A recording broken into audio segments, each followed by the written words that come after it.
ब्राह्मण यसुकारीने ज्या 3 प्रश्नांसोबत तथागतांशी वाद केला, तो तिसरा प्रश्न आपण आता बघत आहोत. यसुकारीने जो तिसरा प्रश्न विचारला होता तो वर्णप्राप्त कर्मानुसार उपजीविकेचा होता. यसुकारी तथागतांना म्हणाला, ब्राह्मण उपजीविकेच्या साधनाचे 4 प्रकार मानतात. दानापासून ब्राह्मणाची उपजीविका, क्षत्रियांची धनुष्यबाणापासून, कृषी आणि पशुपालनापासून वैश्यांची आणि खांद्यावरून धान्याची कावड वाहून नेण्याने शूद्राची. जर या 4 पैकी कोणत्याही एकाने आपला व्यवसाय सोडून दुसऱ्याचा व्यवसाय स्वीकारला तर त्याने जे करू नये ते केल्यासारखे होते. असे करणे म्हणजे रक्षकाने परक्याच्या धनाचा उपहार करण्यासारखे आहे. यावर श्रमण गौतमाचे मत काय आहे?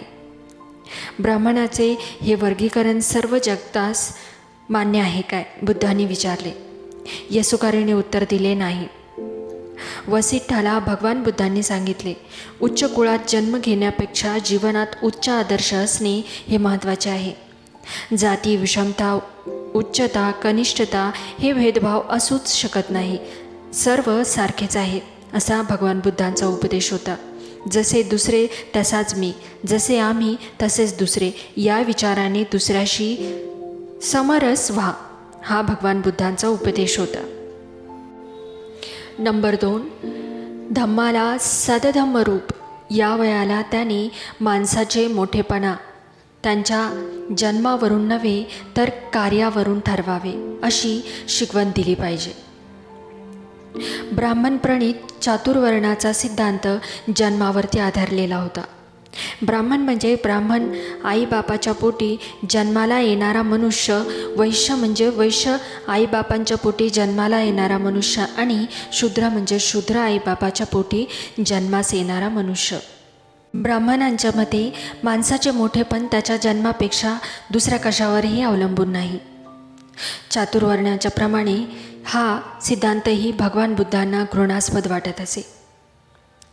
त्यांचा सिद्धांत ब्राह्मणी सिद्धांताच्या अगदी विरुद्ध होता. त्यांच्या सिद्धांताप्रमाणे माणसाचे मोठेपण त्याच्या जन्मावरती अवलंबून नसून त्याच्या अंगच्या योग्यतेवरती अवलंबून आहे. ज्या प्रसंगी भगवान बुद्धांनी आपला हा सिद्धांत मांडला तो प्रसंग विशेष महत्त्वाचा आहे. एकदा भगवान अनाथपिंडकाच्या जेतवनात आरामात राहत होते. एके दिवशी दुपारी येण्यापूर्वी हातात भिक्षापात्र घेऊन त्यांनी श्रावस्ती नगरात भिक्षेसाठी प्रवेश केला.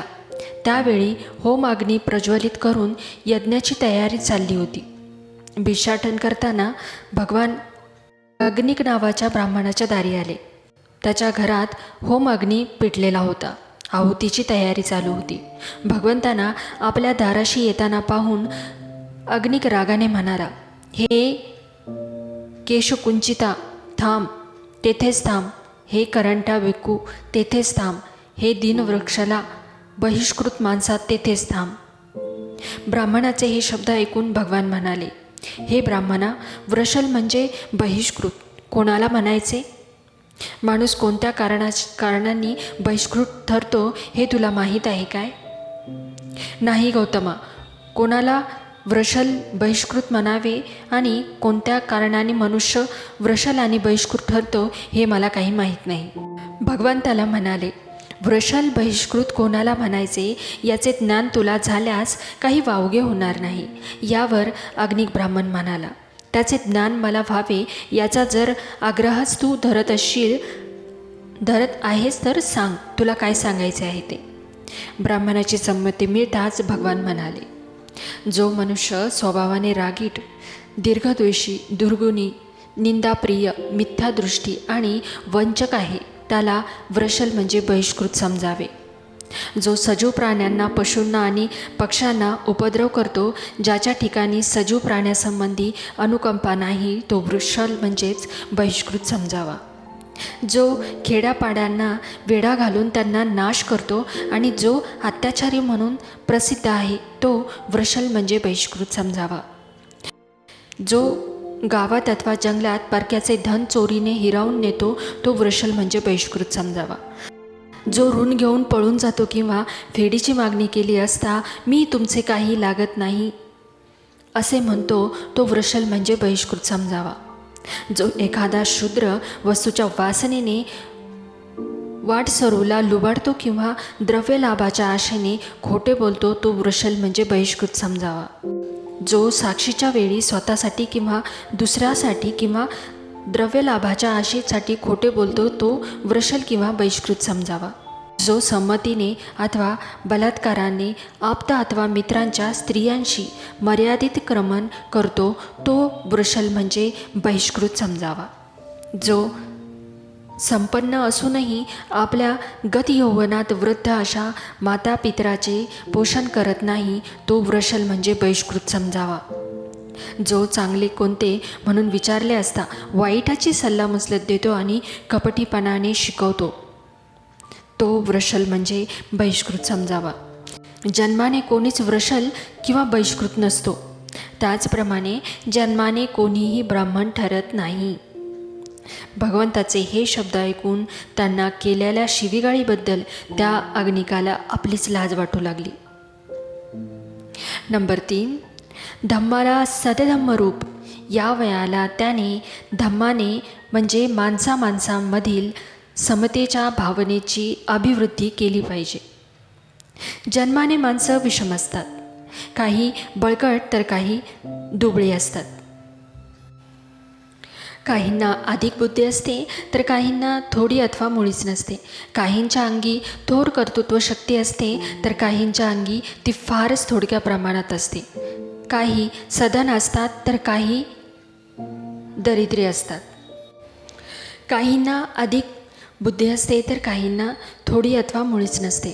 काहींच्या अंगी थोर कर्तृत्व शक्ती असते तर काहींच्या अंगी ती फारच थोडक्या प्रमाणात असते. काहींना सधन असतात, काही सधन असतात तर काही दरिद्री असतात.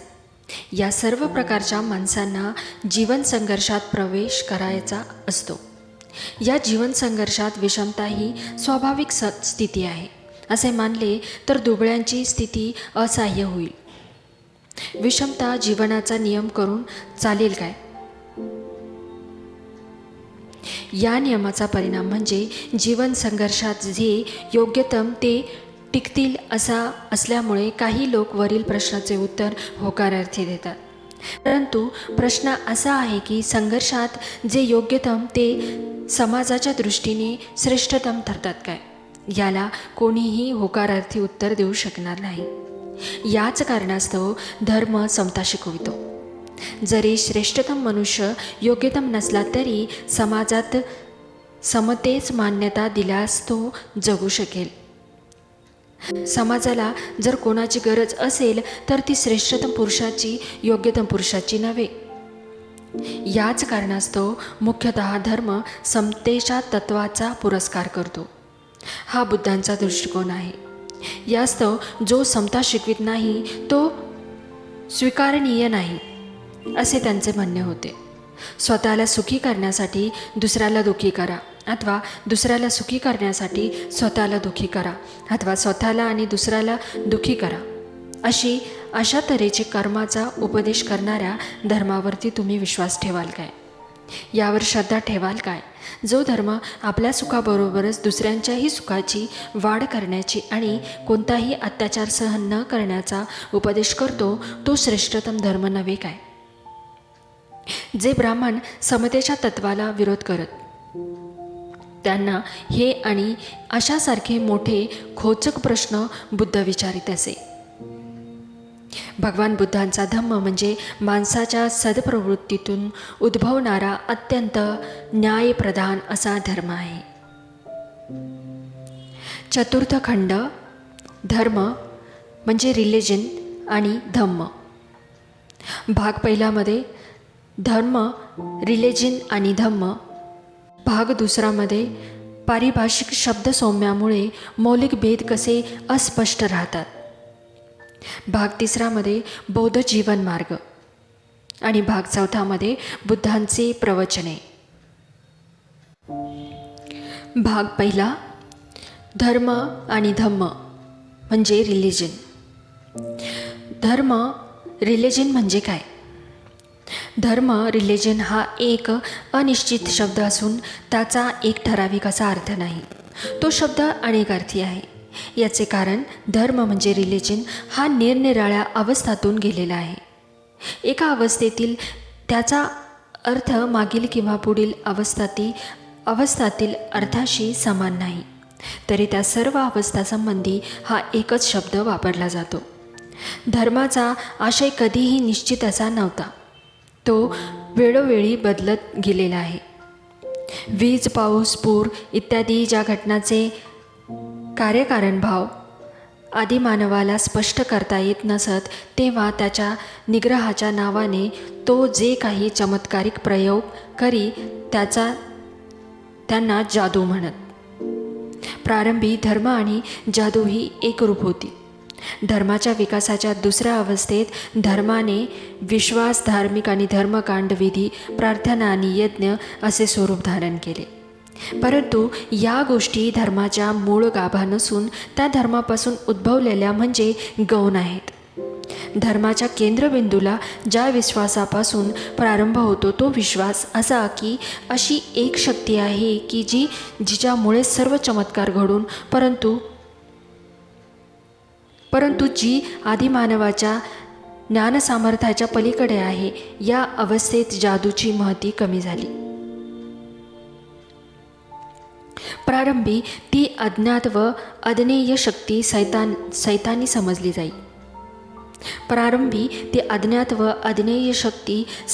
समजली जाई. परंतु पुढे असे वाटू लागले की ती कल्याणकारी आहे. ती कल्याणकारी शक्ती प्रसन्न करून घ्यावयाला आणि त्या सैतानी शक्तीला संतुष्ट करण्यासाठी विश्वास, कर्मकांड, विधी आणि यज्ञ याची आवश्यकता भासली. यानंतर या शक्तीला ईश्वर अथवा निर्माता अशी संज्ञा देण्यात आली. यानंतरच्या धर्माच्या तिसऱ्या अवस्थेत देवानेच हे सर्व जग आणि माणसे निर्माण केली अशी समजूत रूढ झाली. या अवस्थेनंतर माणसाला आत्मा आहे, तो अमर आहे आणि माणसाच्या इहलोकीच्या कर्माबद्दल त्याला देवासमोर जाब द्यावा लागणार आहे अशी समजूत रूढ झाली.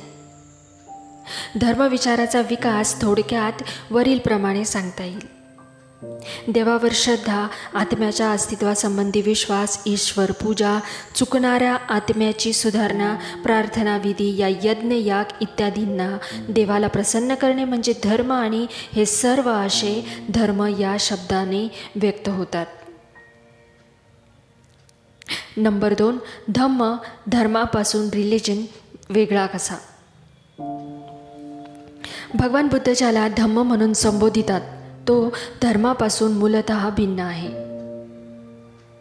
भगवान बुद्ध ज्याला धम्म म्हणतात तो युरोपियन धर्म ते ज्याला रिलिजन म्हणून संबोधितात त्याच्याशी काही अंशी समान आहे, परंतु त्या दोहोंमध्ये विशेष अशी समानता नाही. त्या दोहोंमध्ये भेदही थोर आहेत. याच कारणास्तव युरोपियन धर्मवेत्ते बुद्धाच्या धर्माला रिलिजन म्हणून मानायला तयार नाहीत. या गोष्टीबद्दल विषाद वाटण्याचे कारण नाही. धर्माला रिलिजन म्हणून मानण्यात तोटा त्यांचाच आहे. त्यामुळे त्यांच्या रिलिजनमधील वैगुण्य स्पष्ट होते. या वादात पडण्यापेक्षा धम्माची कल्पना देऊन तो रिलिजनपासून वेगळा कसा आहे हे दाखविणे अधिक श्रेयस्कर ठरेल. असे म्हणतात की रिलिजन हा वैयक्तिक असून ज्याने त्याने तो स्वतःपुरताच मर्यादित ठेवावा. सार्वजनिक जीवनात त्यास अवसर देऊ नये. त्याच्या उलट धम्म हा सामाजिक आहे. मूलतत्व व तत्व तो सामाजिक आहे. धम्म म्हणजे सदाचरण, म्हणजेच जीवनाच्या सर्व क्षेत्रात माणसातील व्यवहार उचित असणे. यावरून स्पष्ट होते की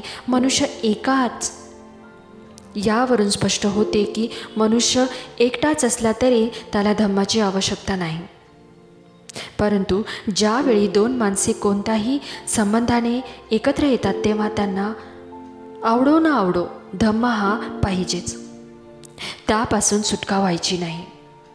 दुसऱ्या शब्दात सांगायचे म्हणजे समाज धम्माशिवाय असू शकत नाही. समाजाला खालीलपैकी कोणता तरी एक पर्याय पसंत करावा लागतोच. समाज वाटेल तर शासनाचे साधन म्हणून धम्माची निवड करणार नाही, कारण धम्म ही तर शासनाच्या साधनाहूनही वेगळे नाही.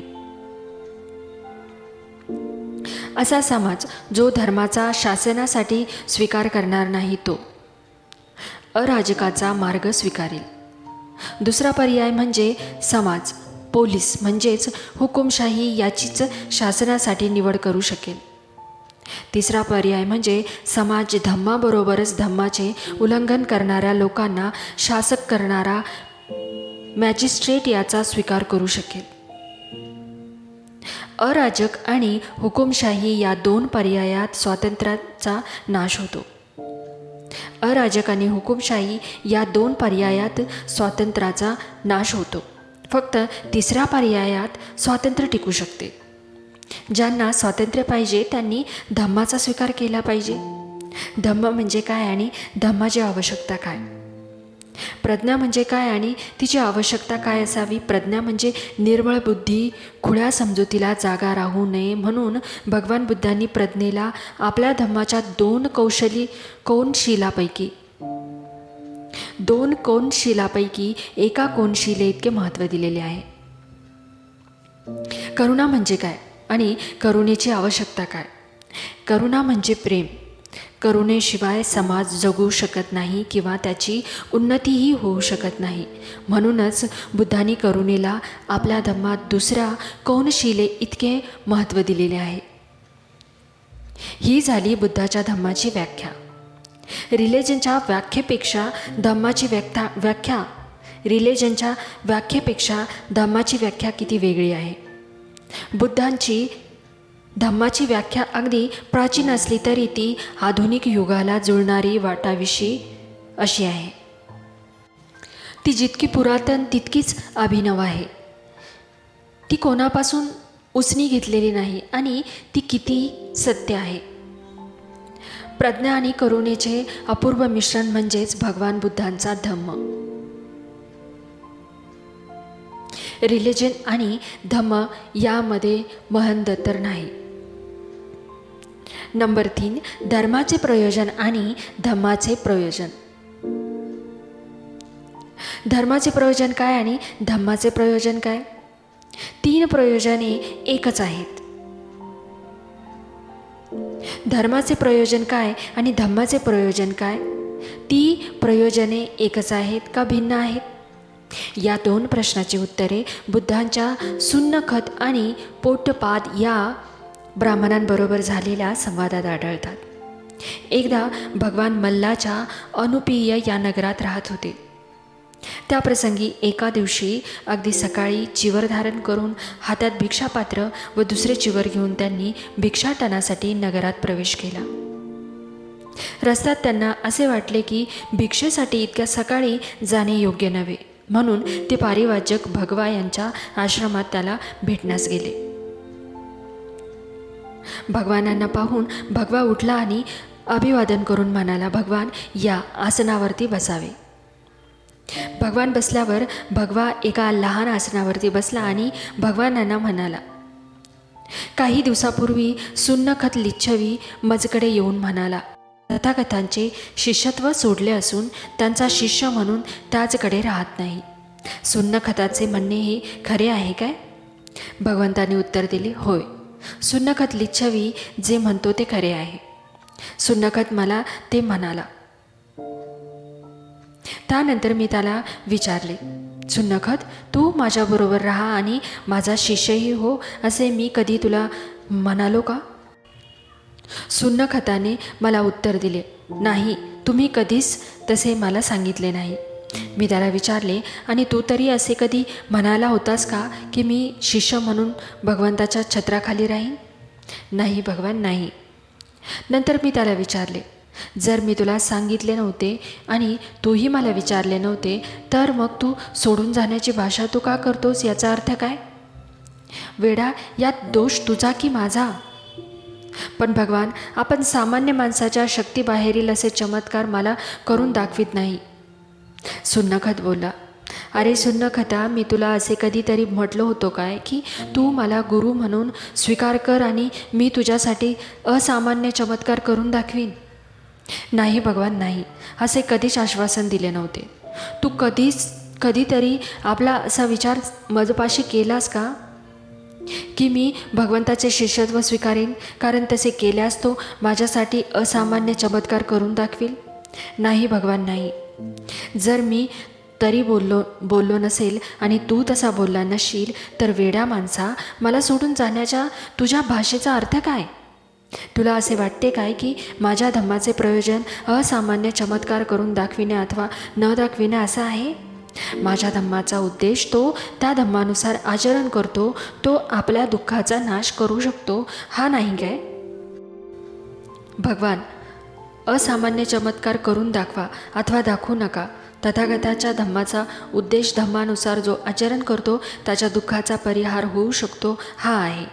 सुन्नखत, जर धम्माच्या उद्देशाच्या दृष्टीने पाहता असामान्य चमत्कार केले न केले तरी त्याचे महत्त्व नाही, तर मग तुला चमत्काराच्या प्रदर्शनाचे एवढे महत्त्व का वाटते? पहा मूर्खा, या सर्व प्रकारात दोष तुझ्याकडेच येतो.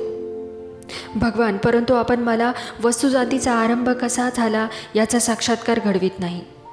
सुन्नखता, मी तुला कधीतरी असे म्हटले होते का की तू माझा शिष्य हो आणि मी तुला वस्तुजातीच्या आरंभाचा साक्षात्कार घडवीन?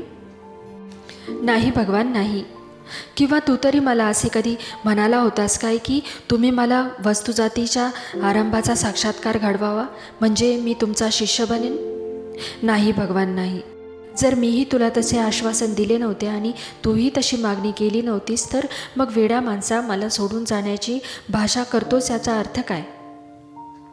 माणसाचे पाप नाहीसे करण्यासाठी वस्तुजातीच्या आरंभाचा साक्षात्कार घडविणे अथवा न घडविणे हे माझ्या धम्माचे प्रयोजन आहे असे तुला वाटते काय? माझ्या धम्माचा उद्देश जो त्या धम्मानुसार आचरण करतो तो आपल्या दुःखाचा परिहार करू शकतो, हे नव्हे काय? भगवान, वस्तुजातच्या आरंभाचा साक्षात्कार घडविला अथवा न घडविला तरी तो तथागताच्या धम्माचा उद्देश नाही. तथागताच्या धम्माचा उद्देश जो त्या धम्मानुसार आचरण करील तो आपल्या दुःखाचा परिहार करू शकतो, हे आहे. सुन्नखत, जर धर्माच्या उद्देशाच्या दृष्टीने वस्तुजाताच्या आरंभाचा साक्षात्कार घडविला व ना घडविला हे जर महत्त्वाचे नाही तर मग तुला तरी साक्षात्काराची आवश्यकता का आहे? या संवादावरून स्पष्ट होते की धर्म म्हणजे रिलिजन या कल्पनेत वस्तुजाताच्या आरंभाचा साक्षात्कार याला महत्त्व आहे, धम्माच्या कल्पनेत ते नाही.